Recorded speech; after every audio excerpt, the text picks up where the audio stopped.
మంచి విలువైన బట్టలు వేసుకొని వేళ్లకు మేలిమి బంగారపు ఉంగరాలు పెట్టుకొని దర్జాగా వస్తున్న మనిషికి ఎందుకంత గౌరవమిస్తారు? వేషానికి ఘనత చూపుతారెందుకని? అతనికి అగ్రపీఠమా? బీద వ్యక్తిని ఎక్కడో ఒక మూలన నిలవబెడతారా? కూచోటానికి సరైన కుర్చీ కూడా చూపించరే.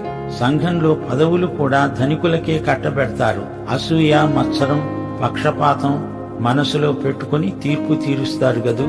మనిషి వేషభాషలకు, అతని వ్యక్తిత్వానికి, అతని ధనానికి అధిక ప్రాముఖ్యం ఇచ్చి పొగడకూడదు. దేవుని సంఘం దేవుని రాజ్యానికి ప్రతినిధిగా వ్యవహరించాలి. విశ్వాసం విషయంలో మొహమాటం ఉండకూడదు. నా ప్రియ సహోదరులారా, నా మాట వినండి. దేవుని ఏర్పాటు విధానం గుర్తించండి. విశ్వాసమందు భాగ్యవంతులు లోకం దృష్టిలో దరిద్రులే కావచ్చు. వీరు దేవుని రాజ్యానికి వారసులు, దేవుణ్ణి ప్రేమిస్తారు.